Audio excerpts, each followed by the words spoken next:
This episode is sponsored by iTunes. Go to www.cheapseatreviews.com. Click on the iTunes button, purchase anything you want, and a small portion will go to this podcast. With escalating tension in the Vegas sector, the whole Confederation is on a knife edge. Will these unprovoked attacks continue? Will the diplomatic probes be successful? We can only hope. I regret to report that all diplomatic avenues with the Kilrathi have been exhausted. It is now clear they have no interest in coexisting with us or any other race. It is my sad duty to inform you that as of 6 a.m. this morning, we are formally at war with the Kilrathi. God help us all. We interrupt this program to bring you a special report.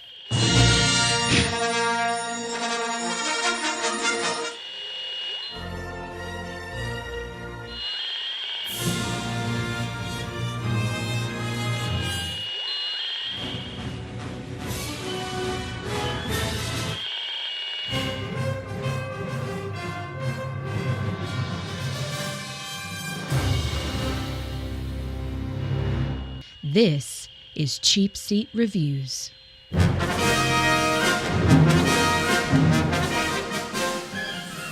Hello, and thank you for listening to CheapSeat Reviews, the podcast that explores the Hollywood film industry for the greater good. This is episode 94, and tonight we are talking about Wing Commander. Woohoo! I am Sean Allred, and joining me tonight is Chad Kilrathi Gangbang Evans. Oh, come on. Really? I take 1 week off, and that's what I get. 1 week. One. Okay. You count, you know. Yay, Chad's here. Yay! And I do not. You will be happy to know I do not have sounds this week. Oh. I call bull. Chad, I don't know if or do I? I don't know. We'll have to read the email. I'll read it to you off air, Chad. The email we got last week. I heard it from AOL Jeff. Yeah. Yes. From last week. Yeah. It's still downloading, but that's okay. Corny, it's unstable, and we're going to jump it. Logan. Always, man. It's great to be here.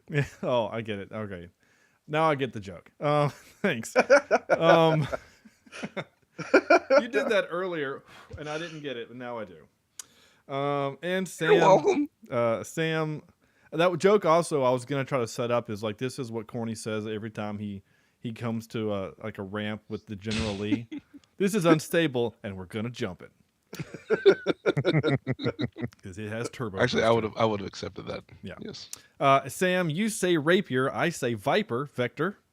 Oh, you know, Sean, if you and I were on the same ship and you crash landed on the runway, I would be pleased. I want you to know that I would be the one controlling the dozer, scraping you up and pushing you out into space. Just so you know. I appreciate that.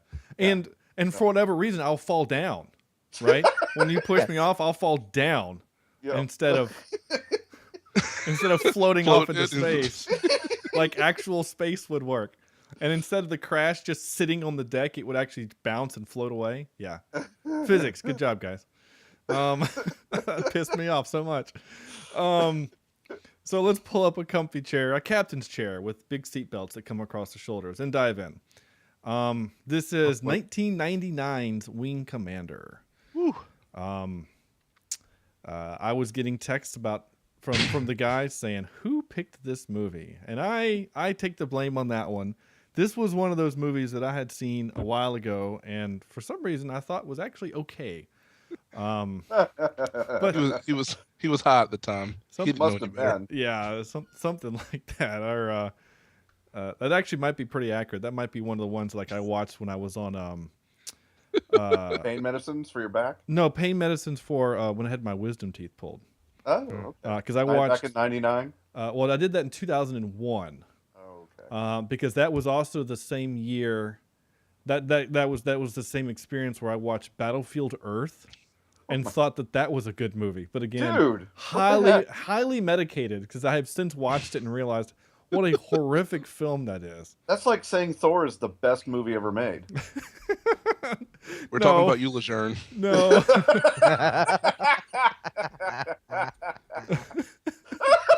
You just called a guy out that doesn't even listen to the show. I love it. I'll have to make sure he reads it or listens to this episode. Oh my gosh. I've It's lost. funny because it's true. Yeah, well, that's true. No, Battlefield Earth is positively one of the worst movies I've ever seen in my life, and I have seen a lot of shit films for this podcast. So, Yeah. Wait, this film came out in 1999. Indeed. Yeah. Yeah. You wouldn't think so, would you?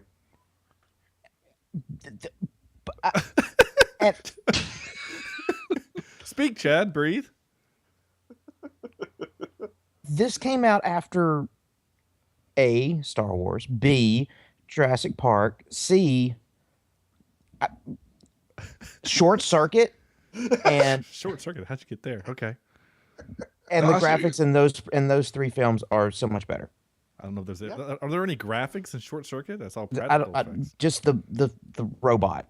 Yeah, Okay. the robot itself. The animatronics of the robot are better than the computer-generated effects in this movie. There is a reason why the Metascore of this is 21 out of 100.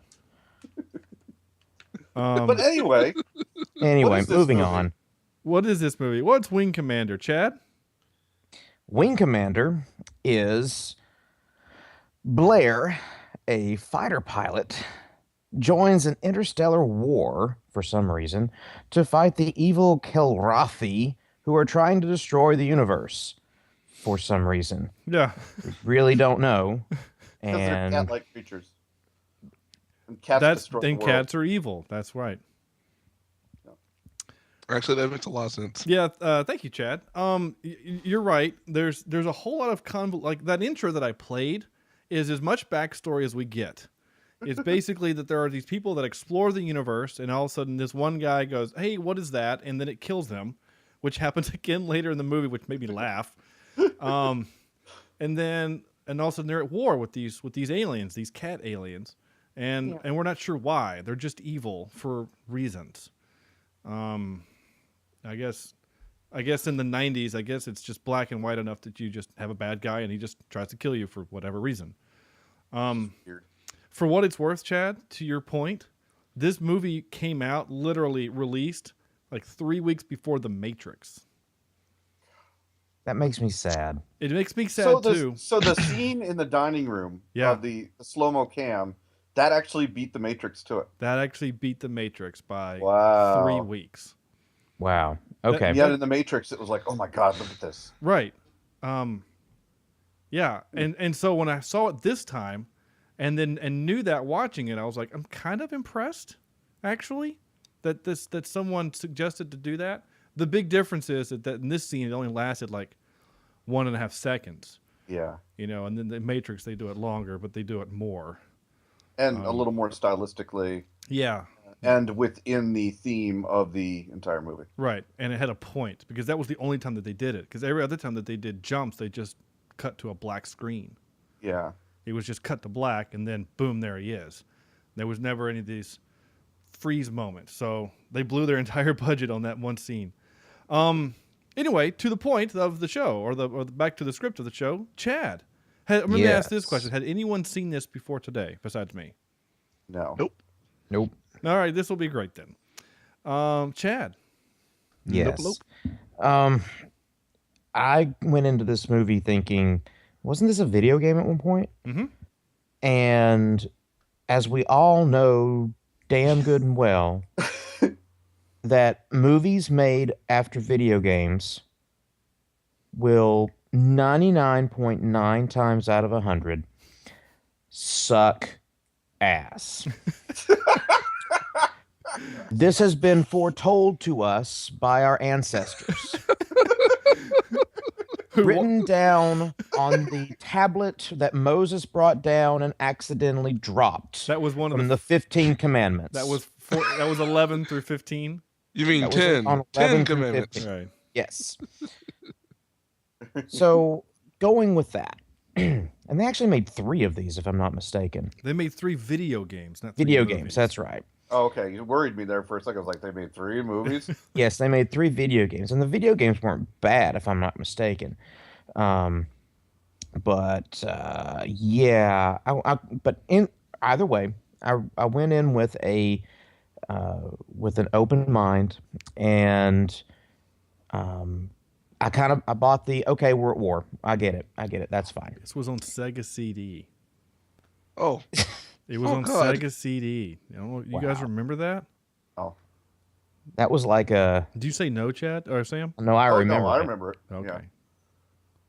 Wow, the graphics look kind of. Sorry, I know I'm completely overstepping what you're talking about, Chad. The graphics, they kind of look not that bad for Sega. You know what I'm saying? Sega. Anyway. Oh, it was also... Oh, wait, never mind. All right, continue, Chad. I'm sorry. Totally interrupted you. Okay. Where was I going? Oh, yeah. One of the biggest things that I had about this movie, why were all of the ships that could move in 360-degree radius, up, down, left, right, and a Z, the Z axis and all that fun stuff in three-dimensional space, why did they have torpedoes? Why were they all submarines, except for that one spot where we're going to broadside them, just like a pirate ship would. Like ships, yeah. Well, to answer your question, Chad, which I know is kind of a rhetorical question, I'm looking at screenshots from the video game. They actually have screenshots of them doing that, where the ships would actually come beside each other and broadside each other. That's part of the game. So, and they have a screenshot here of the cats. They actually kind of look like like someone you would see as a nemesis to Lion-O. Snarf, snarf, Lion-O. Right, pretty much. Yeah. Anyway, so that actually answers your question. Maybe, Chad. I don't know.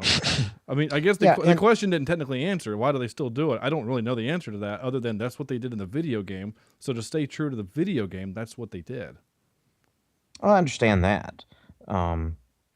If I actually like the video game, I might, feel differently about that.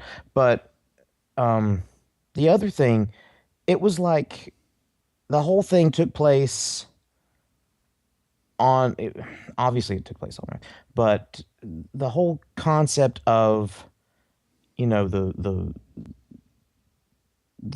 planes, not the ships that they were flying, the single engine Vipers planes. or the Rapiers, the Rapiers or whatever. I keep calling them Vipers from BSG. Yeah, we'll get to that in a second. The Rapiers, yeah. The Wraiths from Star Crash. I'll take the Rapiers for 40,000. Right. Why was there an eject button or an eject if you only had like an hour of air left? What's the point? In space. Why not have it have like a homie beacon and send you back to the mothership? Yeah. Why not have that? Because we have to have her in peril. I mean, I don't know. I mean, Chad, you're asking a really great question, and I'm trying to think in other. It's my job. In other I ask the good questions. Space fighting movies, like in BSG, the eject button actually does that. I think, doesn't it? Like, it just sends you off into space, but you have some time, more than an hour, for the fleet to come get you. An hour doesn't seem like a very long time. Oh yeah, the first scene in this whole thing. They put the most important thing, the navigator box, inside this glass case with no door, but you can see it. Window. But you can't get to it. Right. So the guy takes a gun, shoots it, no damage whatsoever, but then goes and hits it and causes scratches. Yeah. And obviously it's plexiglass because it moves when you hit it. Right. So my question, this is a logistical question. Good God. I like that word. He's turned into Sam. I am. Why? Why put the box where everybody can see it? And it's like, oh, there it is. That's what they're wanting, but you can't get to it. Well, obviously the aliens could get to it. Obviously, but we don't see how. Yeah, I guess. Why could the people that know how to get to it not get to it? Don't you like it in movies when like electronics don't just stop working because the plot needs it to? Oh, the self-destructing doesn't work now. What? Why would that not ever work? Like, if as long as you have a button and 2 pieces of copper going into a bomb, it should work. That should never not work. Yeah. But because there was damage on some other portion of the ship, the self-destruct doesn't work now. Yeah. Oops, it became disconnected. Sorry. Yeah, I never got that. They did that one time in Star Trek, and it kind of pissed me off. I'm like, why would it not work?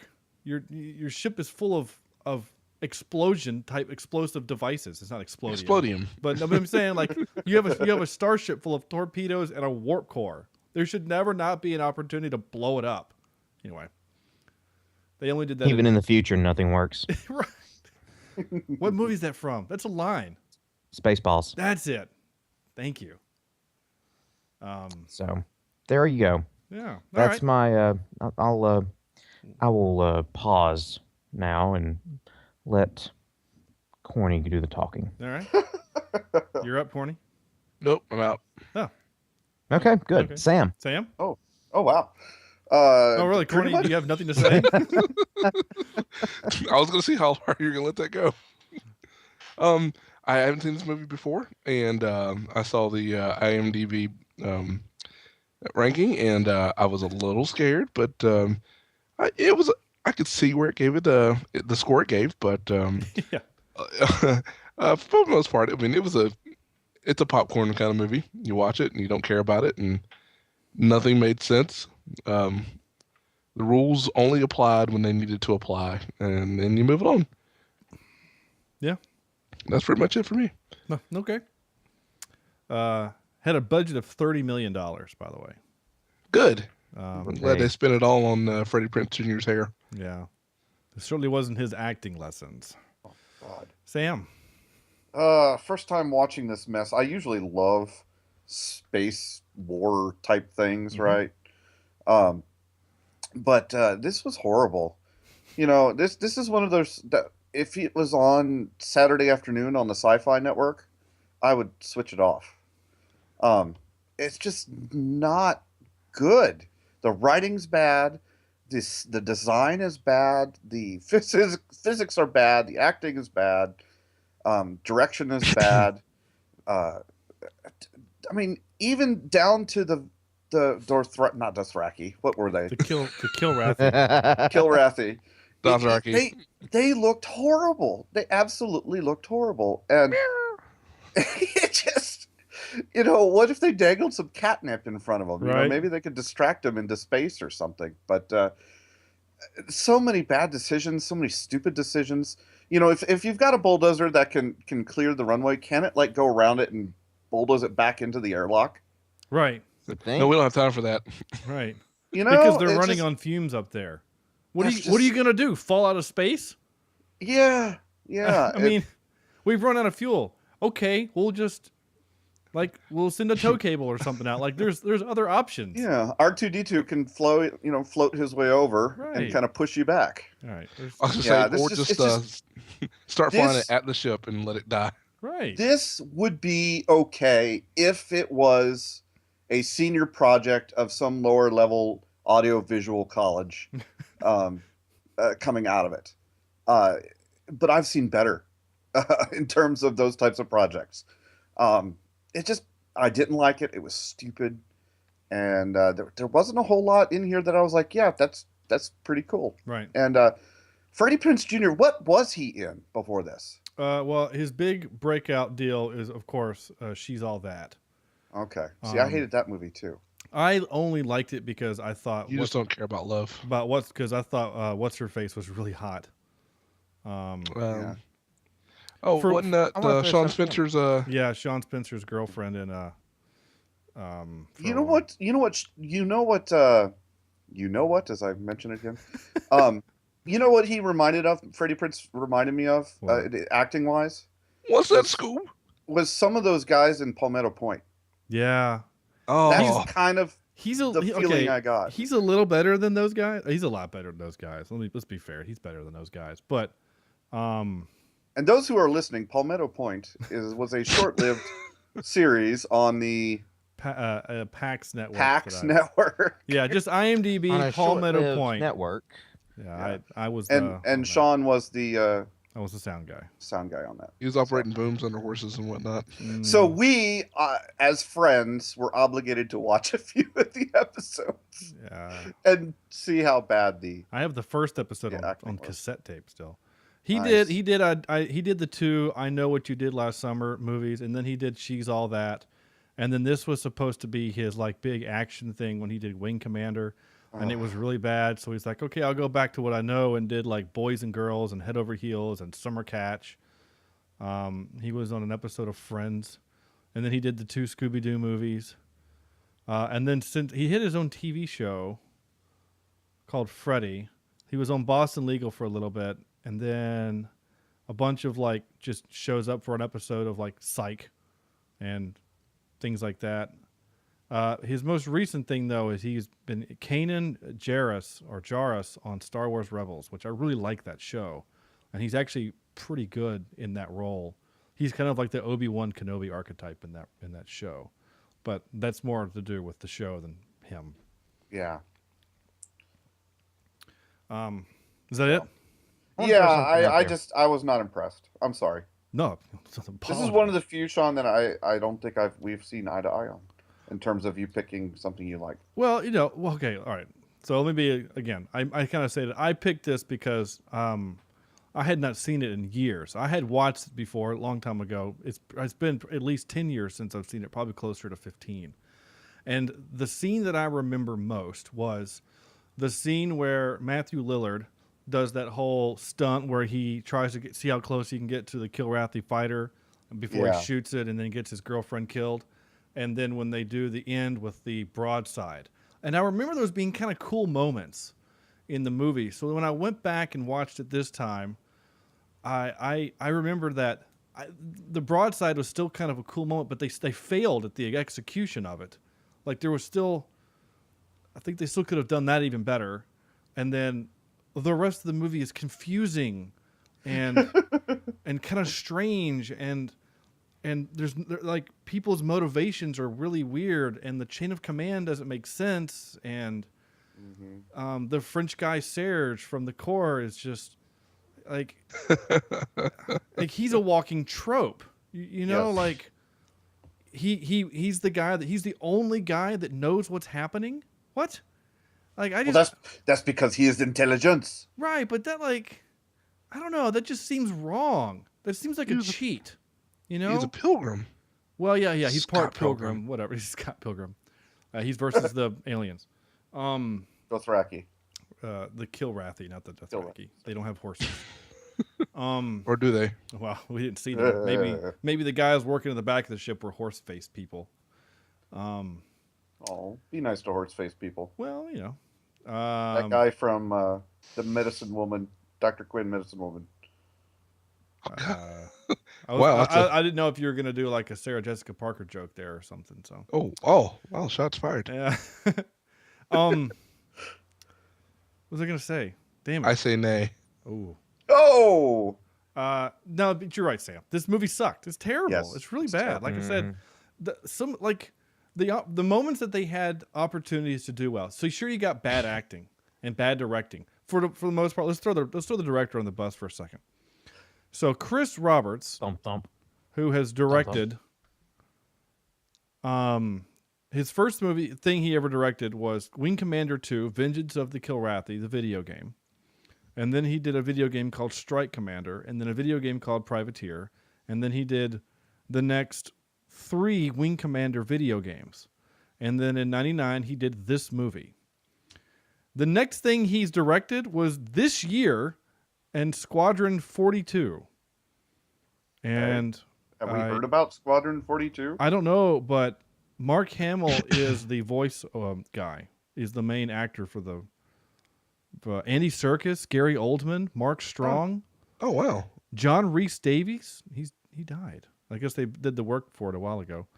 Or they're just taking his audio from other movies and piecing it together. That could be true. I don't know. I don't know anything about this. There's nothing on IMDb about it. They don't usually have a whole lot of video game stuff. But anyway,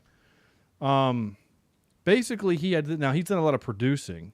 He helped produce Lord of War, which is actually good, and The Punisher. Yeah, I kind of like that one. Which one? The bad Punisher movie, though. So anyway, the point is that you could tell this guy had no idea what he was doing. He was basically just taking his video game and then putting it to film. Yeah, and it looked real and not bad. well. No, I mean, you can tell that this guy he's never worked with actors, and so he doesn't know how to tell them how to act. Like the only guy whose acting I kind of bought was Serge. I can't remember his name. You know what I'm talking Frenchie about? McFrencherson. Commodore. Oh, I can't pronounce his real name. Sorry. Paladin was his name. We'll call him Paladin. That was Let's his just go with that. Taggart. Commodore James Paladin Taggart. We can call him Paladin. He was the only one I thought was actually doing an okay job of acting. You know, like the captain of the ship he just did angry acting the whole time. You know, I want some butts. Right, like that's all he did was just. If you say so, sir, I do say so. Get off my bridge. Go over there. Do this thing. And then you had creepy sidekick to the captain. Like racist, creepy sidekick guy. Yeah. With the grayed out eyebrows. And this strange accent that I could never figure out what the hell he was saying. Jürgen Pronschau is his name. Well, even in he was from Das Boot. Corny, did you know that he was in Beverly Hills Cop 2? No. Yeah. And I will tell you what he was in that in just a second. I just have to get there. Maxwell Dent was his name. Oh yeah. Where's Maxwell Dent? You'll never see me coming. we went two different franchises there. I went Batman and you went Iron Man. Great. His acting was terrible. Matthew Lillard is a terrible actor anyway. I Which think one is he? Shaggy? Shaggy. And the only reason why he can do well as Shaggy because he looks like a stoner. Yeah, he looks like a stoner. He's playing a stoner opposite a cartoon dog. Like that role was meant for him. Right. So anyway, Nothing. Okay. Sorry, Chad. No. So I guess that's the end of my little intro thing, Sam. Basically, my point is that this movie was awful. Yes. But I tried to have a good time with it as best as I could. You know, I was like trying to laugh at some moments, and then I realized it's like I just spent most of the movie just being confused. You know, like again, why are the Kilrathi evil? We don't know. They're just bad. How come the Pilgrims were imbued with the Force? They were in space too long, man. Like, they got the innate gift of direction. Right, like, which is the dumbest superpower ever. Right. I know how to map quasars. Okay. Like that's only useful in space. You know that, right? Well, we're you know, like, I don't know. I thought, but why? Like, why does that? What? And just that doesn't make sense either. Just because you said it with a cool French accent doesn't make I'm gonna buy it. Some other stuff I was really confused about. Like, why did they go to war then? Did they have to? Right, like, because when he said they lost their humanity, I'm like, oh, they made Reavers. They turned into Reavers. Oh, nice. I was actually thinking that the Kilrathi were pilgrims. Yeah, I thought maybe something like that was going to happen, but no, there was Which would make more sense, I guess, in terms of why you would hate them. Right, but don't make them cat people. But again, they have to go off the video game. That's what I just wondered. Like, if we'd played the video game, would we know backstory that mattered? But here's the thing, Probably. you know, we talk about other movies this way as well. Yeah, you have to take the movie on its own merit. Right. And if you do it in this movie, it's dumb. Right. The merit is stupid. And I just don't know. I mean, it would be interesting if any of us played that type of thing, but I don't think any of us have done Wing Commander. No, I mean, I played those types of games, but I didn't. The thing is this, Sam, to your exact point, is we do that for this show, this podcast. We have to take what we're given in front of us. Yeah. Like Star Trek 09. You don't have to have ever seen one bit of Star Trek previous to enjoy that movie. and to kind of get what's going on, because JJ does a pretty good job of explaining things out in this standalone movie. And then he throws a couple little bones at you, like with the little tribble here and the little thing over there for the people like me that have watched the movies and the shows and stuff. And we go, hey, that's kind of funny. Oh, look at that. That's cute. Stuff like that. But that movie is a standalone vehicle in itself. Whereas I felt like this, you had to have played the game to get stuff. And I think that's wrong. This almost felt like fan fiction. Like he only directed this movie for fans of the video game, Yeah. And I think he failed. But in fairness, okay. But in fairness, whenever you do that with Star Trek, and granted, Star Trek is far more popular and more well known, it's still the same concept that if you didn't watch the stuff, you missed the little nuggets. Maybe too much of this movie dealt on those little nuggets that you got from a video game. Maybe that was. But I'm talking about the nuggets are like when in the background when we meet Scotty in the 09 movie, in the background there's a tribble. You don't know what a tribble is because you've not seen Trouble with Tribbles, Sam. You don't know what a tribble is. You just know. I do. I've not seen that one, but I know of. But you kind of know what it is. But let's just pretend you didn't know that. They're reproducing little balls of fur. Yeah, it's a space Furby. But for me, I'm like, look, there's a but whatever. But that's like you said, corny. That's a little thing. This was like, why are the bad guys evil?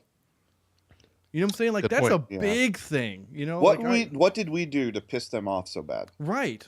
And why are they trying to destroy? Apparently, it's being racist. Yeah, that's probably it. We're racist. That makes sense. Yeah, at least the bugs and Starship Troopers had a reason to come after us. Right. Resources. The bugs in Ender's Game had a reason to go after them. Yeah, that one was for resources. I think the bugs in Starship Troopers was, I thought it was purely self-defense. I think it was self-defense. I think we went first, or we struck first, and then. Yeah, I always kind of felt like that was our war that we started. Yeah, us as in humans. Yeah. Which makes sense with the theme of that movie. Yeah. But these, there is no reason for this. I'm trying to think of other movies where you have the bad guy has a reason. Yeah. I'm trying to think of my other favorite, and sticking in this genre, like The Last Starfighter is one of my favorite movies. I don't think I put it in my top 10. Maybe I did. I can't remember. But the bad guy was the banished son of the president of the universe, basically. Mm-hmm. And it was a revenge story, plain and simple. I'm going to kill you all because I hate you. At least that makes sense. It's you know what I'm saying? Why are they evil? What about Khan in Star Trek? Same thing. He's in the second movie, not Into Darkness, but in Star Trek II: Wrath of Khan, he is bent on revenge. It's a revenge story. But it's been a while since I watched that with you. In that Star Trek, did you have to watch the show to understand watch the Star Trek show and not the Star Trek movie? You know what I mean? Did you have to see the show to understand Khan's motivation? I'll put it to you this way. I watched the movie long before I watched that episode of Star Trek, and I got it. In the movie they explain, who is this Khan? Well, he's a man that he rescued, and then he tried to take over the ship. They do the whole backstory in one sentence. Kirk was your host, and you tried to steal his ship and murder him. And then he left you here on City Alpha 5. And then, so we know why. And they do it all in, real concise, they don't drag it out, which I thought was really great of Nicholas Meyer to do, the director of that particular, film, as I smacked the microphone. Well, and then you've got all your other kinds of movies that, like Jurassic Park, the dinosaurs have real no motivation other than hunger to kill. Right. It's their hunters. The Ghost in the Darkness. There's something weird about those lines, but it's pretty much they're enjoying killing people. Right. So who knows? Maybe that's it. Maybe that's exactly. Maybe you hit the nail on the head, Sam. Is that they just enjoy killing? Yeah. They're cat people and they like messing things up. Yeah. They're going to take our dead bodies home and put it on the doormat of the house of their master. Of their master, yeah. Earth is just a big shiny ball for them to play with. Look what I've brought for you. Now worship me. Right. We could have beat them with a single laser pointer. Well, Sam, you're gonna love this tie-in. For all intents and purposes, that's what Freddie Prinze Jr. did. He went towards the big shiny ball of light that happened to have a Federation beacon, right? They chased after him at full speed like a dumb cat would, and then when he hit the brakes and went behind them, they're like, "Oh wait, that's not the fleet." They'll fly right by. Exactly. He pulled a Tom Cruise. There's two moments of Tom Cruise in this. Oh, I'll go inverted.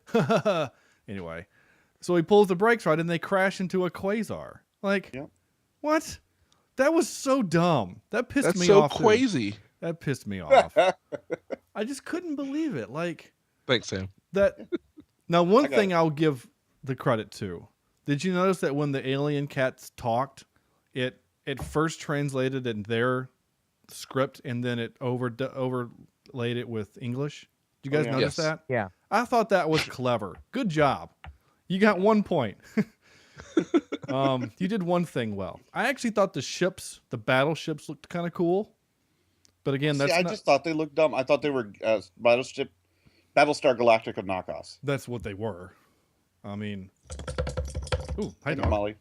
Like that's what this whole thing to me is, and that was kind of the joke I was going to. Is that was your intro, Sam? Your middle name? You say Rapier, I say Viper, because that's what the ships in Battlestar Galactica are called, Vipers. Like, Battlestar is a better show, and they did it better. You know, scramble the Vipers, and they all fly out. And in that show, they scramble like 40 or 50. This one, it was like 6. You know, it always seemed very small. And space torpedoes seemed real dumb too. Chad, to your point. Especially with smoke coming out of them.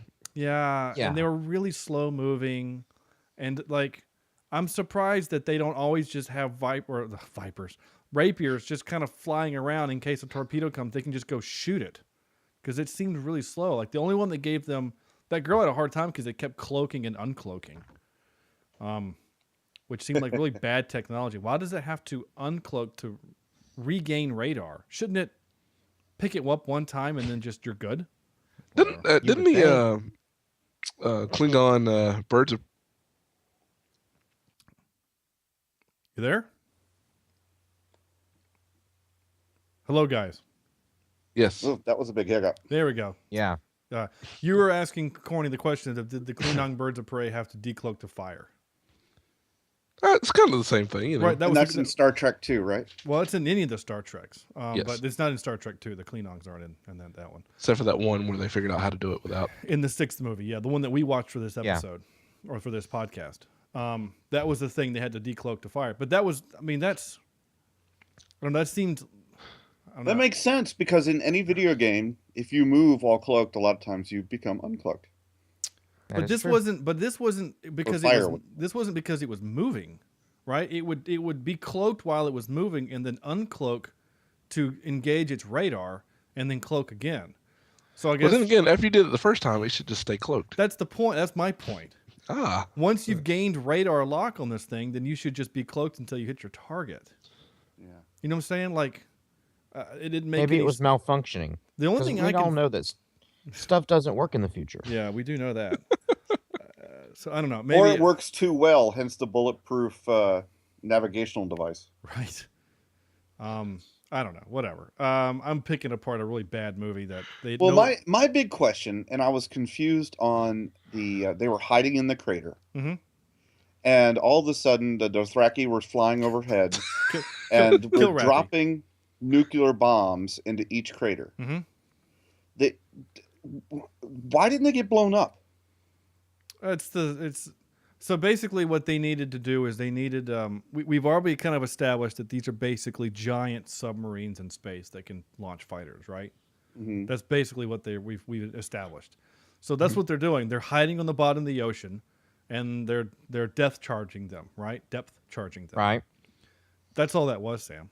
Is that they were getting near hits with the depth charges, and we needed a little U-571 action. Which is, okay. See, I was taking it as they were obliterating each crater just in case. No, because they couldn't. They obviously didn't have the ability to look out the window and see a ship on the down there. Apparently, but yet their fighters did.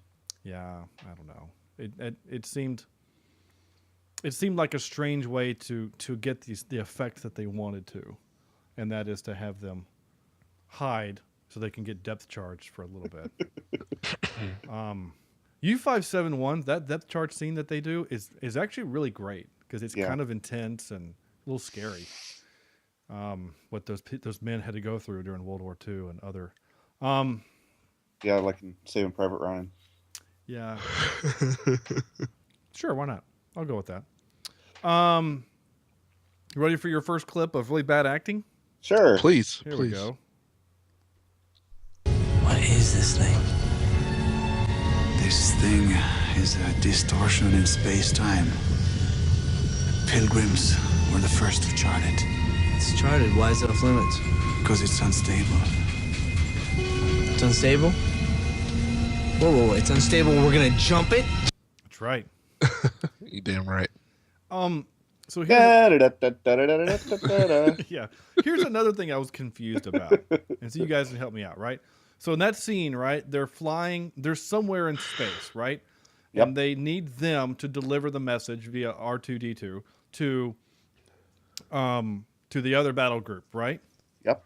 Right. So they're somewhere in space, right? They're way over there, and then they use this quasar at beacon 147, and then they do the jump, and then they show up and they're in space. So then, why at the end of the movie, when he jumps through into Earth space, he uses beacon 147 to do that game of chicken / cat and mouse kind of gag? Are we saying that they were near Earth?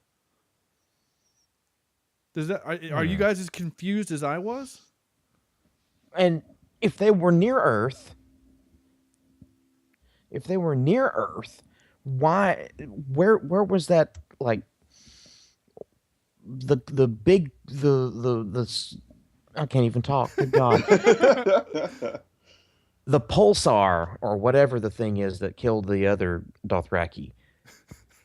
That he just kind of was that close to Earth? I'm very confused. Yeah, I am too. That's what was so strange. It's like he's like, oh, they're gonna come to Earth space. Oh, look, there's that beacon. I'll go towards it, and then it'll follow me. And he, of course, he's banking on back to this thing. He's betting on the fact that these cat things are really stupid and would just chase him blindly.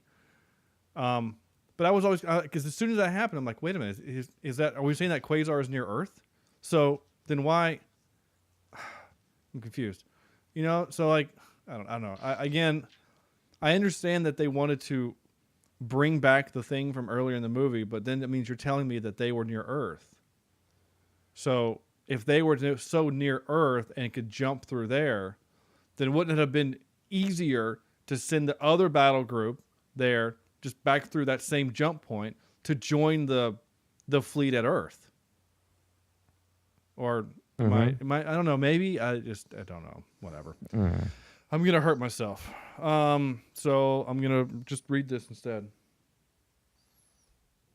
2 drowsies on your tail.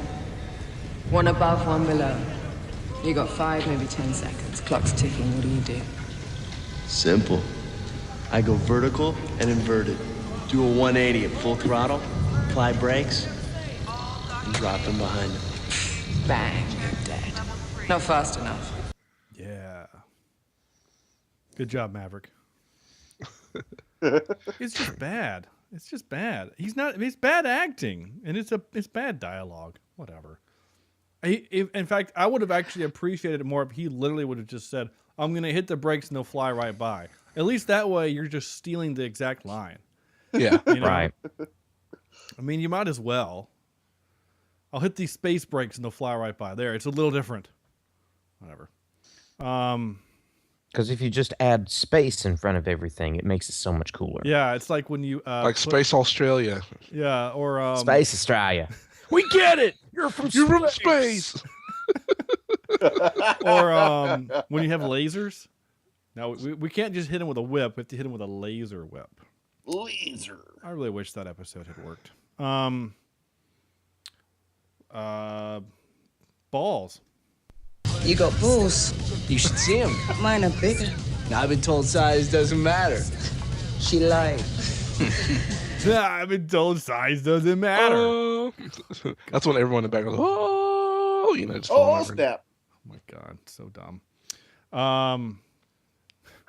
2 pilots showing off nearly kill people. Good job. Like when they're doing that thing where they come in really hot and then she does like a flip in the space dock, whatever. Like, yeah.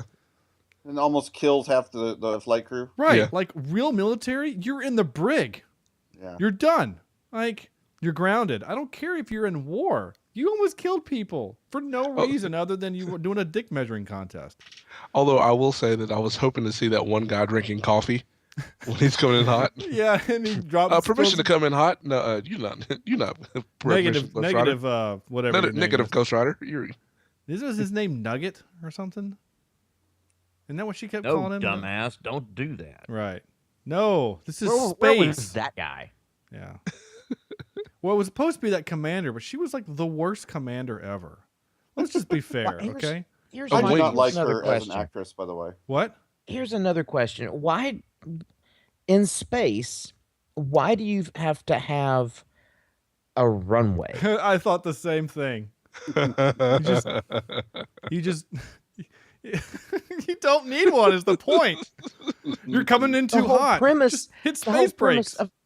The whole premise of the runway is that the plane can get up to speed to where the speed of the air going over the top of the for lift. It's aerodynamics. It causes lift. Right. You don't need that. You don't. Open the door and shove them out. Well, you're fine.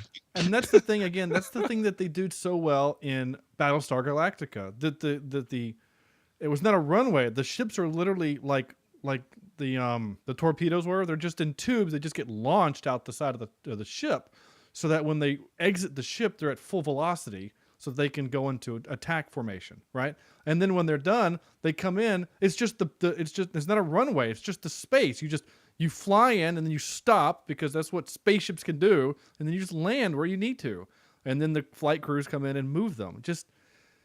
And like that was like BSG back from the 60s and 70s or whatever it was. You know what I'm saying? Like, just there's no reason for that, Chad. You're 100% right, but I don't. The only redeeming factor I think could be claimed from this is that the artificial gravity of the ships had some direct influence over that. But then there's no air in space, right?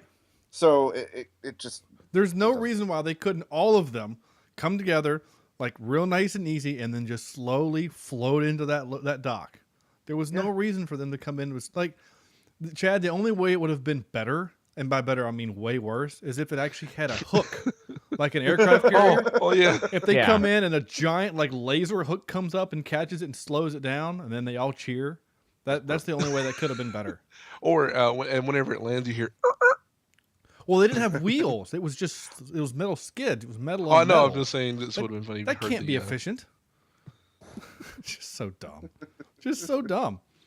Why did the wreckage fall down? That still makes me really whatever. And I mentioned this earlier. Why is Serge the only smart one on that boat? Why is he the only one? Like, these are military guys. That kind of pisses me off in movies. I think I've said this before.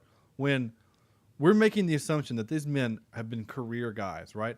If he's commanding a ship like this, that guy is obviously done well for himself, right? He's proven himself in the military and whatever. And then all of a sudden, he's making all these bad decisions, and then Serge comes in, and he's like, you're all wrong. This is what we need to do. I have this ring to prove it. Okay. Like, whatever. You have a ring? Right. The ring. And wouldn't it have been just easier for him to just pull out his creds in that moment instead of doing the whole fake thing with the ring? Well, maybe his creds were on his junk. But like, you know what I'm saying? Like, what's the point in later on having him to have to then whip his dick out and say, no, you need to listen to me and this is why?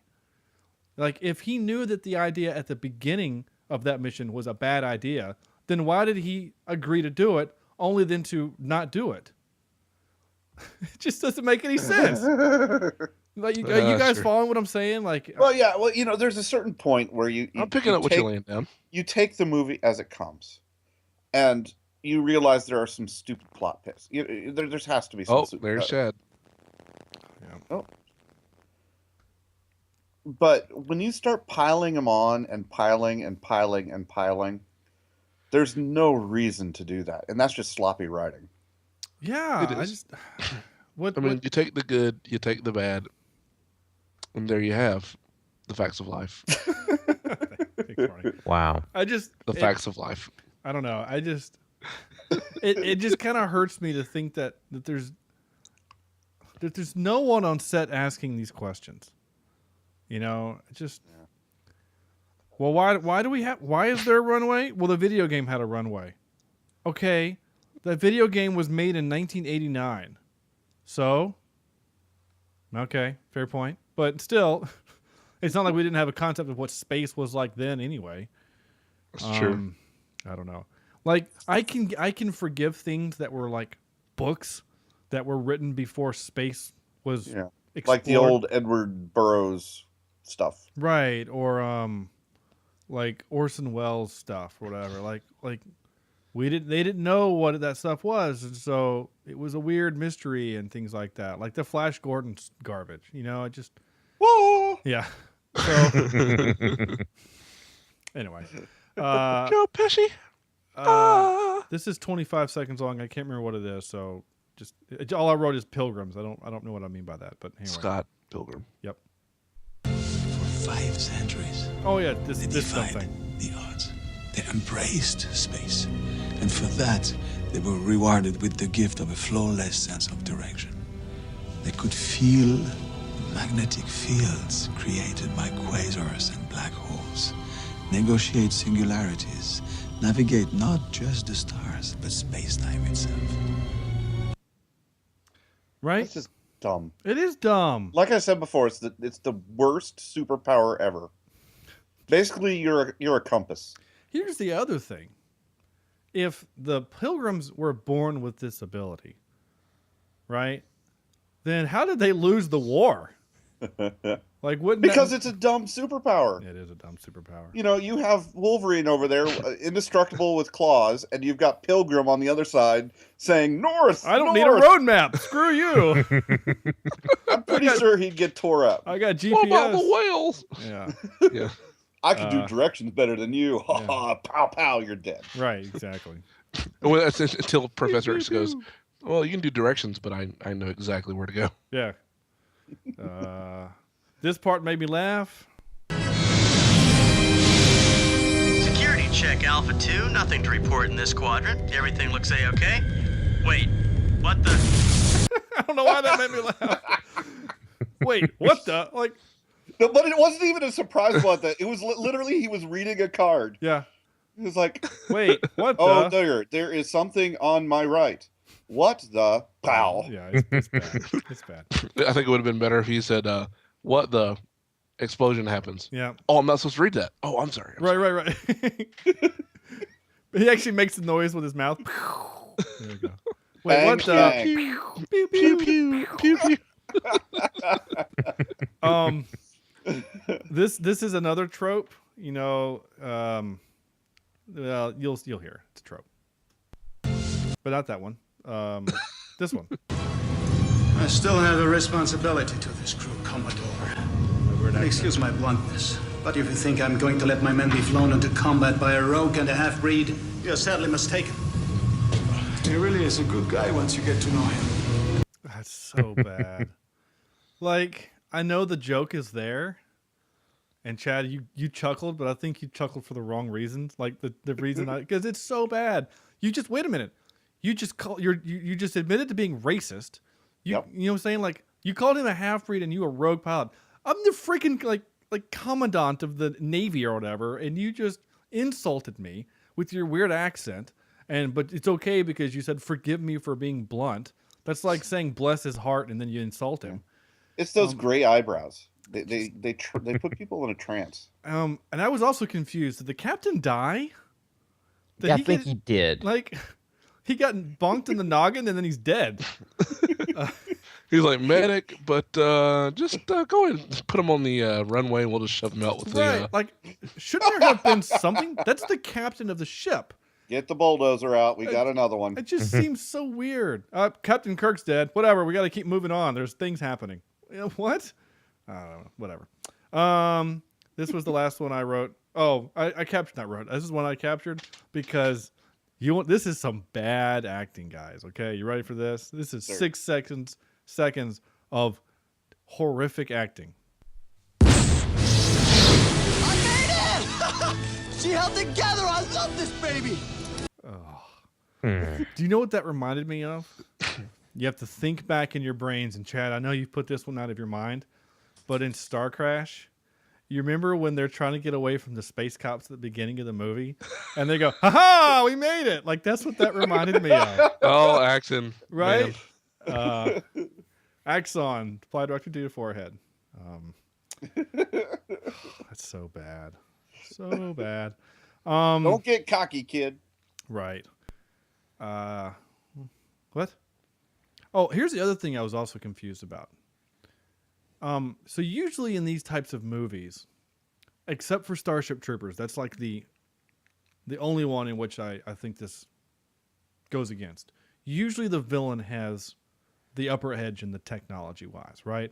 Independence Day, we had to win because we had to outthink them, and Battlestar Galactica, we had to out-nerve them and out-grit them, but they had better technology along with more numbers. Even Starship Troopers, they could outbug us. Right. Well, that's just straight numbers. That's a numbers game. That's like 500 bugs to one dude. That's what I'm saying. Like they did not technology us. We had to out technology them.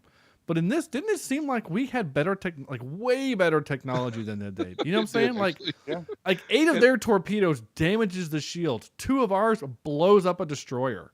You know what I'm saying? Like they come up to do a broadside and they're shooting those green lasers and they're bouncing off the shields. They even drop shields and they're okay to do the broadside, which completely destroys that ship. So my note is, how are we losing this war? And They're cats. Is it a numbers Maybe we're thing? allergic. In space, everyone is allergic. I guess that my point is it a numbers game? Like, are we losing because they have? It's like the Formix and Ender's Game. Like the technology, they're actually pretty much on par with what we have. Eventually, at the beginning of the movie, at the beginning of the story, they out technology and outnumber us. We had to again strategize them and think them. Yeah. Anyway, I thought that was dumb. Tropes I wrote: all problems are solved with booze. Yeah. The I can't always be there trope. The showing off gets someone killed. The hard decision, like Sam said, he pushed me off the runway for some reason. And you don't even have to be dead. I'm just gonna push you off the runway. I'm never going to visit a aircraft carrier with you. By the way. Let's go visit Battleship North Carolina. That's a battleship. It's not an aircraft carrier. I don't care. There's not a runway there for you. You can fly off of that thing. Well, I mean, you can throw me off. There's no air. I mean, like the USS Yorktown's down in Charleston. That's an aircraft carrier. So. Technically, they have a plane on that battleship. But it's not. It's a launching plane. It's a search plane. And then what they do is it lands in the water, and then they crane and pick it back up. So does it have an airplane on it? Yes, but it's not a runway. So technically, there's no. Wait a second. Is it carrying an aircraft? Yes, but it's not an aircraft so carrier. So it would be considered an aircraft carrier. No, you would be considered a moron. I'm agreeing with Sean. Yeah. Sam is a moron. Yeah. Come on. What do you mean, come on? No. Hey, Navy. I know you've been doing this for the last 100 years, but since those battleships technically have helicopters on them, they now need to be called aircraft carriers. You don't have to call them an aircraft carrier, but technically they carry aircraft. Therefore, they would be an aircraft carrier. No. You can't. I'm done with you, Sam. The bridge explodes. No, it doesn't. They also did the "why didn't you tell me you didn't ask" joke. That always pisses me off. I don't know why. The Star Trek ship would be a aircraft carrier as well. The Star Trek ship? Yeah. What do you mean, the Star Trek ship? They've got those little modules that bring people down places. You talking about? Okay. Yes, fine. I'm okay. So it would be the USS Aircraft Carrier Enterprise. Well, no. USSAC. No, it's just the USS Enterprise, and it's a spaceship. No, it's also an aircraft carrier. I mean, it doesn't. Are shuttles aircraft? I mean, I guess they're kind of, but they're also spacecraft. It would be more fitting to be. No. The USS real... Enterprise is an actual, but that's an actual aircraft carrier. That's a flat top, the one that exists now. Oh yeah. Sam's talking about the USS Enterprise as in space. In space from Was Star that the Trek. one that goes back in time to World War II and blows up the bridge? And no, not blows up the bridge. They did. We already talked about that. They did do that. Yes. Yeah, they blew. That was the Nimitz. That was SS Nimitz. That's right.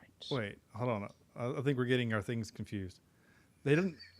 They do go back to World War II, but I think that they were just like in Brooklyn or something. The Nimitz was like, wasn't that like the final countdown when the actual aircraft carrier that goes back in time to World War II, and so they're like fighting Japanese Zeros with F-16s or something. Like, we could end this. Yeah. Wow. Have you ever seen that, Sam? No. What is it called? It's called The Final Countdown. It has nothing to do with the song. The final countdown. But basically, it's like in the 80s. It's your typical 80s action flick, but this 80s era aircraft carrier accidentally goes through a wormhole in the middle of the Pacific and winds itself. Wouldn't that take the Pacific with it? Not the whole ocean. No, it's just like a worm. It's like a vortex thing. Whatever. It's like a blue dial or blue circle in the movie, right? And it goes through it and it pops out on the other side. And like they're like, oh, where are we? We don't know. Our instruments are being weird. So they scramble fighters, and all of a sudden 2 Zeros come flying by and start shooting at them. They're like, what the hell is this? And it's funny, they actually have a hard time shooting them down because they're so slow compared to the jets that they have. And then the whole rest of the movie is they capture these Japanese pilots, and they're trying to figure out what's happening, and then they realize that we could actually stop Pearl Harbor from happening. We could launch fighters and end the invasion, but then they realize that if they do that we might not ever get into the war. And so like Germany might win, so they have to willingly let the Americans in Hawaii die. It presents one of those kind of time travel conundrum things in a really bad 80s action flick. Huh. Anyway, that would actually be good for this show to do. So it's an aircraft carrier that goes back in time. Correct. Yes. Okay. That is an actual aircraft carrier that goes back in time. Okay, but not the aircraft carrier like the USS North Carolina. Correct. Okay. No. I don't know what's Sean, happening. no. I'm just done. I'm done with him. I'm a trap. That's my question, though. Okay. In real life, your flat tops are usually they don't just float around by themselves. Correct. They don't. Yeah, they have all sorts of destroyers and other things. Did nobody else? Speaking of this movie that we didn't even watch. So they didn't have the money in the budget to have goes destroyers. back in time. Yeah. But then we're talking about the final notices? countdown. Okay. Let's do that one. Put that on the list. If it's streaming, I'll do it. Corny, will you get on that? I am. Thank you, sir. I don't know the answer to that, Chad. I think I'm trying to remember. Again, it's been years since I've seen that. I think maybe they were like on their way somewhere, and they were by themselves. Because, like, that's true. And this is a real thing. Like, if the battle group, say, is over in this, like the Indian Ocean, doing missions to support the Middle East, right? Mm-hmm. And then the USS Ronald Reagan needs to come back for refuel and refit and whatever. It'll just go back on its own because we're not at war with a. Why was it just getting old and forgot what it was doing? Stop it! Oh, the U.S. Ronald Reagan is a beautiful ship and it's brand new. But I don't think they'd ever do that, Sean. Even in peacetime, the aircraft carriers are so important. Yeah, you're probably to the Navy. I just don't see them letting them out by themselves. I think you're very, very right. I don't know the answer. I mean, for the movie's sake, maybe that's what happens. I don't remember. Final Countdown is not there, but Super Carrier, the National Geographic special, is. Oh, okay. Is that what the one where they try to make it out of ice and sawdust? I don't know. Let's find out. Is that a thing? Yeah, that's a thing. Oh, that seems interesting. That was an actual plan in World War II to create an aircraft carrier out of ice and sawdust. It probably didn't work very well. I do Seems know like a terrible plan. I do know that Japan built 4, I think, underwater, like sub aircraft carriers that they surfaced, and they launched a couple of fighters that could never come back. Their whole purpose was to go drop basically dirty bombs in San Francisco and along the western seaboard, and then crash themselves into something. But they didn't work very well. Anyway. I wonder if it was because they were full of seawater. What? I wonder if it was because they were full of seawater. What was full of seawater? The planes. Why would they be full of seawater? No, they weren't on top of the boat. They were inside the ship. They were inside the boat. Seriously, like they would surface and the nose would open and they would shoot out. This is a real thing. That is a real thing. Yeah. I haven't seen that one. And here's a real... we'll talk about this off the show. No one cares about World War II history. But some of the bombs they were creating were actually really clever. Anyway, who sponsored this history lesson? Well, Audible.com did. And you can get a free audio book now at audibletrial.com. I'm sure. /CheapSeat Reviews. Yeah, I'm sure you can. There's all kinds of really great stuff about World War II. This movie... It's trivia. not about World War II. No, trivia time. This movie was one of only 3 films that was released with the theatrical trailer for Star Wars 1: The Phantom Menace. Many people paid admission to see the trailer and then walked out of the theater. Wow. No. Malcolm McDowell was meant to reprise his role as Admiral Tolwyn from the video game series. However, due to conflicting schedules with the TV series Fantasy Island, he had to decline the role, and it went to David Warner, who would be another Star Trek connection, or a different Star Trek connection, because Malcolm McDowell is also in Star Trek. There is a poster of Sarah Michelle Gellar in Freddie Prinze Jr.'s room, in his bunk room. That's who that was. A subplot around a traitor was cut from the film. However, toy manufacturer X Toys made and distributed the Pilgrim Traitor action figure, and it comes with a mask hiding the traitor's face. When the mask is removed, the identity of the traitor is revealed, and it's Admiral Wilson, who is the old bald dude that dies. Oh. All right. But this is the best piece of trivia. And I meant to... I thought I did, but I guess I didn't. I wanted to capture the voice of his little AI in the cockpit, Merlin. Yeah. And I wanted to see if you guys could guess who the voice actor is. Because you guys know I've him. already read this. So I've already read it. Oh. I did not read it. All right, Corny, you can get a guess. All right. Sky's the limit. Sorry, sorry, say the question again. I was... Chad, you're the man. The voice of... who was the voice of Merlin, the AI for his fighter? Chad said the sky's the limit. Sky is the limit. That is hysterical. Oh my gosh. X marks the spot. I really am not. I'm drawing a blank Hey here. Sam, what'd you have for Thanksgiving? Did you have turkey or did you have ham? John Hamm, really? No, it's not John Hamm. Joe Pesci. Close enough. Close. Yeah. It was Mark Hamill. Boo. Sky is the limit is the best part of that. That's all the Well trivia. done, Chad. Well done. Yeah, good job. Soundtrack grade, I gave this a BPOM, as in best part of the movie. It really was. I actually liked the soundtrack. I thought it was pretty epic and pretty good. Like sci-fi epic. I thought it was pretty good. What did I learn? Moments, but then there were moments of horrendous. Well, there was moments that I just stopped caring about it, but like kind of like during the opening scene was pretty good, and some of the fight scenes was pretty good. Like the heroic kind of moment at the end. It kind of like was like Masters of the Universe, you know? Like there was some moments of actually genuinely pretty good soundtrack in otherwise terrible film. I don't know who did the soundtrack. I should know this. This is my thing.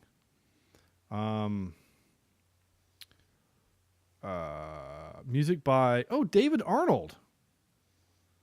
Isn't he Roseanne's husband? No. He has done such things as I'll tell you once I click the right button. He did the Sherlock series, the BBC Sherlock series. Oh, that's so good. Right? He did He did London, the Paralympic Games closing ceremony. Okay.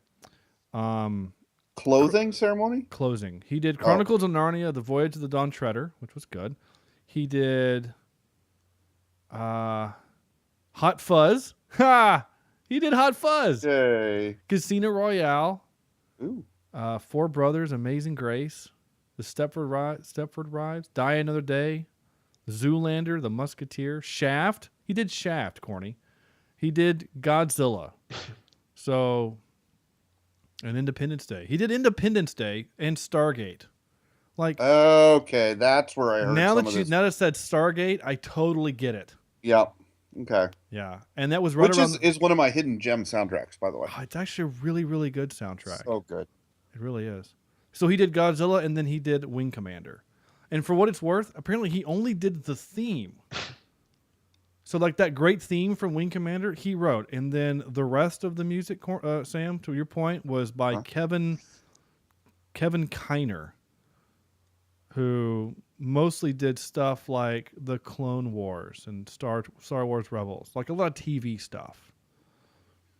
CSI Miami, stuff like that. So anyway, David Arnold's good though. He's good. I like his stuff. Yeah. Stargate is a generally good soundtrack. The movie's not very great, but I love Stargate the movie. It's one of my faves. It's okay. It has its moments of whatever. No, sorry. My phone lit up and I got distracted. Ooh, piece of candy. Ooh, piece of candy. Shiny. What did we learn? I learned that Battlestar Galactica is way better. That's what I learned.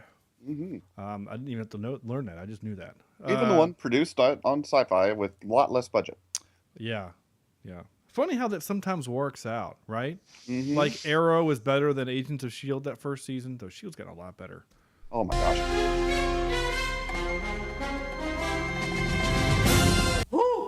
Top 3 we decided to do. Corny, are you good? Okay. We decided to do top 3, like, because the main vehicle in this movie, and I mean vehicle as in literal vehicle, is those little rapiers, which I thought were kind of neat. They had that big chain gun on the front. They were kind of neat looking thing. They kind of looked like A-10 warthogs, like space A-10 warthogs. So we decided to do our top 3 favorite space fighter vehicles. Corny was having a hard time with this one, so we're gonna let Chad go first, and we'll see what happens. Chad always goes first. I was like, Chad always goes first. Well, my meaning was I meant to say like we're gonna let Chad go, and if Corny, if you still need some time, then we'll I'll go. Sam and I'll go then. All right. So for the first up, I'm going to throw a curveball out there. All right. And say the alien spacecraft from Flight of the Navigator. Ooh. Yeah. I will definitely Never heard of it. Slick silver. What? You've never heard of Flight of the Navigator? Never. And you were an 80s/early 90s kid? Wow. I was also an early 80s, 90s black kid. That will kind of change what you watch. I know, but You've I mean, got Corny. time travel. You've got aliens. But you throw that card out, Corny. But like, you and I watched the same stuff growing up. The That's only very true. difference is that you watched Dukes of Hazzard and I watched something not the Dukes of Hazzard. I mean, like we Martin. both watched Dragon Ball Z and Spider-Man and X-Men and. No, I love that movie. I watched that all the time. Every time it came on, I think it was Disney. What is the name of this movie again? It's called Flight of the Navigator. Pee Wee Herman is the AI of a spaceship. Sarah Jessica Parker, it's her first role ever. She the nurse or what was she? She's the little nurse assistant thing. Hello, nurse. It's super 80s. Again, Pee Wee Yeah. Herman is the voice of the computer. We all wanted to be shooting fireworks from the roof of our houses. Yes, we did. Mm-hmm. We all wanted that spaceship that looked Yes. like a walnut, right? Yep. Yeah. And then turned into that sleek Corvette looking thing. Oh my gosh. And like to Chad's point, when we were making fun of the whole fact that like they had to use a runway to slow down in space, this thing could literally go from 0 to 100 in a second, and then from 100 to any 0 direction. In any direction. Yeah. I just want to be 100 miles from here. Which way? Anywhere. And he goes 100 miles straight up. And then the next time he's like, just put me somewhere where they won't find me. So then he puts him at the bottom of the Atlantic. Well, they won't find us down here. Well, no, they won't. It's a cute. It's a good cute choice. movie. I didn't think of that. Although it's not really a fighter per se. I bet you it has defensive capabilities. I would think so. I'm yeah. personally allowing it. Okay. Plus, when it changes shape, it does look really cool. It really does. Yeah. Okay. And going with the same idea of spacecraft, not necessarily a. Well, this one has been under fire multiple times, but you can't go wrong with a crazy man in a small blue box. I'm going with the TARDIS. Is that a fighting vehicle? It is. It has defensive capabilities. Okay. The phone booth? Does it go in Yeah. space? Yes, it goes in space. I've never seen Doctor Who. I've never seen Doctor Forgive Who me, either. but So Oh, y'all are missing out. I am. I know that. I want to watch it. I really do. I don't know where to TARDIS stands start for.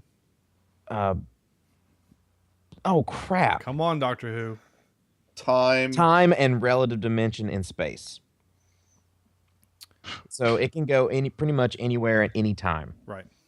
I'm currently watching a clip from Flight of the Navigator. What am I watching? It's 80s, dude. I mean, it's just 80s Disney gold. I feel like I just smoked all the crack. There have been worse movies for that, even for Disney. You feel we like all wanted to be the Navigator, though, didn't we? no joke, man. Especially when he puts that thing into manual mode. Yeah. Guess what, boys? The whole movie's on YouTube. Oh my gosh. yeah. That might be something we want to do. Yeah. I don't know. Just for the nostalgia part. I And know, I'm just to scared. I don't want to watch it again and be like, oh, this sucks. Yeah, and just to freak out corny with some of the stuff that happens. Like when Pee Wee Herman tries to talk to a cow. And apparently the final countdown is... If that's on YouTube, I'm all over that. Oh, never mind. I'll tell you later. All right, and Okay. This has been the longest segment ever. yeah, I know. We're still in chat. I love it.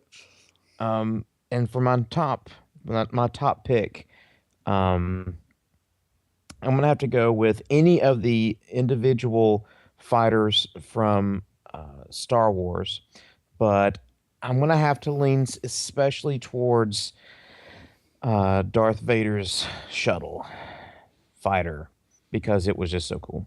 Just his particular interceptor? Just his interceptor. His did look comfortable.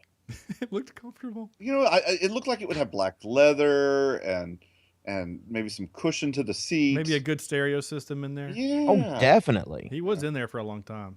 Yeah. Okay. Personally, with those, Chad, since mine's not in that, of the Star Wars realm, my favorite fighter is the B-Wing. Because it's so weird and different, and it's a tank that just looks strange and has the most powerful weapons. It's my favorite. Yeah. I like the B-Wing. Of the individual fighting vehicles. Obviously, the Millennium Falcon is the coolest of them all. But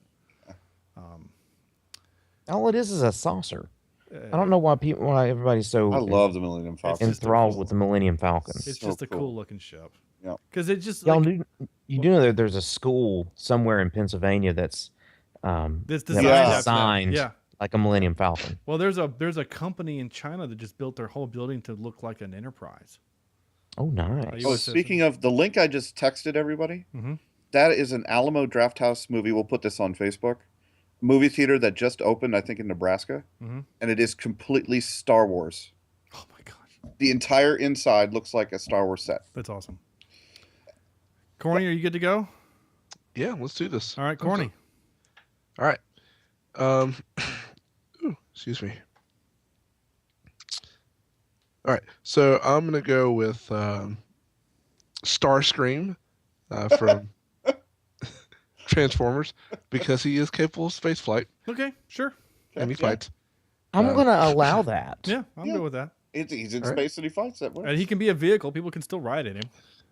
Yeah, that's true. I'm gonna go with Bebop from Cowboy Bebop. Is my that is a cool ship. That is a ship. And the ship's name is Bebop. Yep. Yep. And it's a spaceship and a boat. Oh. Like he usually lands in water. Weird. Yeah. Yes. And my honorable mention, the Silver Surfer surfboard. Okay. Sure. Just because I need a comic. And my number one, the Wing Gundam from the Gundam series, giant space fighting robot. Cool. Yeah, I'm gonna go with that. One of mine is from that genre of things. Interesting. Sam. We have not had a repeat yet, and I'll hopefully continue the trend because none of you had mine. My honorable mention, and you have to tell me if this will work, is the jet / helo in Oblivion that Tom Cruise drives. Well, does that ever get into space? I could not remember. Doesn't he take that into space to drop off the bomb? I thought he did. I could not remember, but that is one awesome vehicle. Yeah, I'm good with that. Chad, have you seen Oblivion? I have not. You gotta watch it. That's a really good movie. Yeah. I'll allow that because I've seen the movie, and I'm pretty sure he takes that into space. It basically, Chad, imagine a MASH helicopter, but modern space with weapons. Okay, cool. So that's kind of what it looks like. Yeah, that's really cool. Number 3 spot, I've got the Bubble Fighter from Lost in Space. They remember reach deep into your memories. The not Matt LeBlanc. What's his name? The guy from Friends. Matt LeBlanc. Matt LeBlanc. He is the pilot of one of those bubble fighters at the beginning of the movie. Oh, I know what you're talking about. Yeah. Yeah. Those are actually kind of cool. Yeah, they're awesome. Yeah, they kind of look like B-wings, actually. Exactly. I stayed away from Star Wars only because that would be the easy out. Right. So low-hanging fruit. Yeah. My number 2 is Serenity. She doesn't have weapons. She does in one episode. Remember they put on the that's the movie, and they strap a cannon to her top and then take it off. Yeah. No, wait a minute. She's a crew ship. I thought that wasn't allowed. Yeah, she's also a crew ship. Okay. Yeah, she's not a one. But there's only one. There's only one driver. There's only one pilot, but you could use 2 pilots. But it's still a crewed ship. That's like this. That's still saying like none of us would have picked the Millennium Falcon for the same reason. It's not a one-man fighter. Okay. My number 1 is the Alyssa Milano from Guardians of the Galaxy. Oh, right. Yeah. Okay. Oh, yeah. I had to think about it for a second. The one where if you put a black light in it, it looked like a Jackson Pollock painting. Yeah. Though he, of course, left Earth way too young to know who Jackson Pollock is. But it's still a funny line. Yes. Okay. Number 3. How about you there, Sean? Sam, you wouldn't know what this is, but Chad and Corny definitely will. The Robotech fighters. Mm-hmm. Oh, yeah. Yeah. Sam, this is a fighter that looks like an F-14 Tomcat that can transform into a standing vertical robot and fight that way. Yes. Robotech is a cool series. Kind of like Starscream? Yeah, but with a pilot. Okay. Instead of being a transformer, but it's a pilot. I'm pilot. I'm pilot. I had to do a Viper from Battlestar Galactica. Okay. Those things are really cool and awesome, and basically they look just this movie basically stole their design because they look very similar. My honorable mention is, I don't know the name of it, but the spaceship that Star Fox flies. Yes. Yeah. Oh, Lord. And my number 1, which I'm actually super surprised that Corny or Chad didn't pick this, the Gunstar from The Last Starfighter. Oh, crickets. What is happening? Yeah. None of y'all? No? I don't remember it. It's been so long since I've seen that I movie. own that on Blu-ray. Yeah. You would. I would. That movie is flipping awesome. It is super 80s. It was the first movie to use a majority amount of CGI. Like, the Gunstar is flipping awesome. But anyway, that's it. Because it has Death Blossom, which is great. I'm checking as right now. We didn't have any email earlier today, so I will check real quick. This break brought to you by. I'm actually surprised that no one mentioned Donald Trump's hair. As a fighting vehicle. No email. Well, we did get an email from Libsyn thanking us for participating in their contest. We entered in a little contest, our podcast, to win a free year of hosting. So we'll see what happens. Wouldn't that be nice? It would be nice. That way we wouldn't have to bug you all for. We wouldn't have to do advertisements. Or terrible things. We've done things. Out of 10. Terrible things. What? No, we haven't. Have we? Out of 10. We watched Rubber, didn't we? We did watch Rubber. I'm Chad. doing it now. Oh. And we did Rubber because someone told us to. Yes. Would you jump off a bridge if someone told you? If it was for this podcast, yes. If it meant someone would download it and listen to it, yeah. Just as long as it's not a very high bridge. Like 15 feet is pretty much my max. And I don't know. That's pretty far. Into water. Oh, okay. I'm going to have to give this one 3 Gatling guns in space. All right. Like, were they actually shells? Like, was it like a It sounded like they would be shells. Right. So, like, shouldn't there have been, like, now we've got explosions in space, right? Yeah. Well, they had explosions anyway. You saw how those ships blew up. Well, you're right. How could there be explosions? There's no oxygen in space. I know. Like, you couldn't fire. Like, they even did that in Serenity, or in an episode of Firefly, when he's like, you got to have oxygen for the gun to shoot. And so they put Vera, which is Jane's favorite gun, in a suit. And he fired it through the shield, the glass of the helmet. Yeah, so it would fire. But then they kind of broke the rule in the movie when they fire that big cannon. But that's okay. Maybe it was a different ignition system in there. Maybe it was an acid ignition or something. Oh, okay, sure. I'm good with that. It was an electronic firing mechanism. I'm good with that. It was analog. It was analog. Nuclear powered.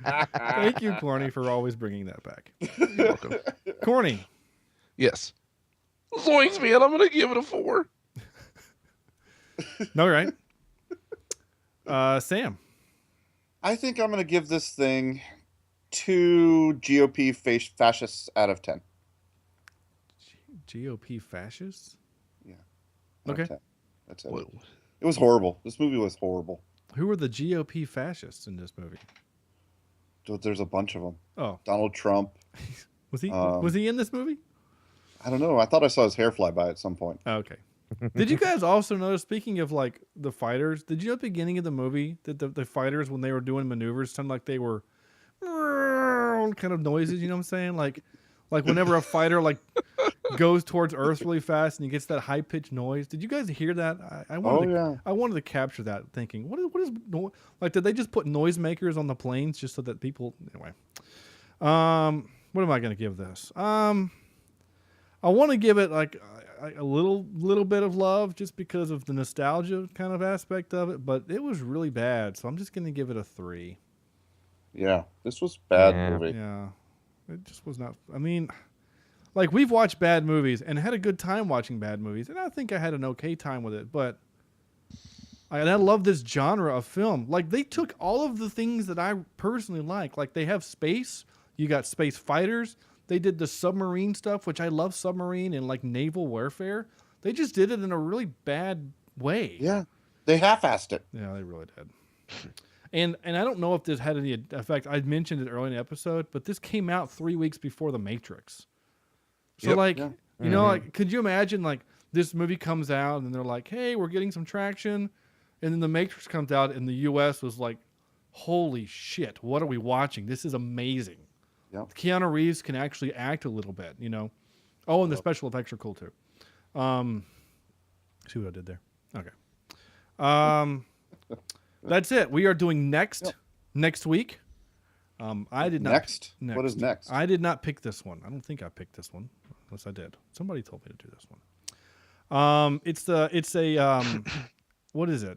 It's a Nicholas, like a dance competition? No, it's a Nicholas. I'm going to Cage. steal the Independent or the Declaration of Independence. Yeah, it's a Nicolas Cage joint where he has the ability to see into the future like 30 seconds. And okay. So interesting. I've actually seen this one before, twice. Yeah, I have 2. I might own it on DVD. I can't remember. I'm ashamed of myself. I kind of am too. Anyway, this was in that period when Nicolas Cage was just doing whatever he could because he had just declared bankruptcy, I think. I don't know.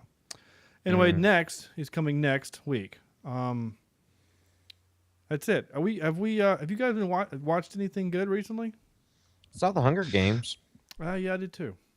Yeah, I'm enjoying watching not Judge Judy, Jessica Jones. Jessica Jones. Holy shnikes. Yeah. I'm in episode 10. Oh, dude, see, I'm only on like 3. Dude, shit gets real in episode 10. Sweet. I can't wait. This movie No, is don't you our ruin this show. for me. I'm not gonna ruin anything. This is a gritty, this is really great Marvel. You know, I love this stuff. It actually kind of makes me want to go back and watch Daredevil again. Yeah. Because Daredevil, I loved Daredevil. I really did. Yeah, I think that's going to do it. Thank you for listening, you listeners out there. We really appreciate it. You may leave us a review on iTunes and Stitcher, and soon Google Play, which is cool. Visit our website, CheapSeatReviews.com, where soon I think we're going to have something kind of fun for our 100th episode. We're going to do something special, I hope. Like us on Facebook, Facebook.com/CheapSeatReviews. Follow us on Twitter at CheapSeatCast. You may follow me at Sean J. Allred, at Sinisi16 yet? Maybe, Sam? Close. Okay. At Johnny Darko16, at Maestro_Evans for Chad, who doesn't check it. Please send us your emails to cheapseatreviews@gmail.com. That's going to do it. Again, thank you guys for listening. And, yeah. So, on behalf of Chad, Corny, Sam, this is Sean saying, good night, you filthy pilgrim.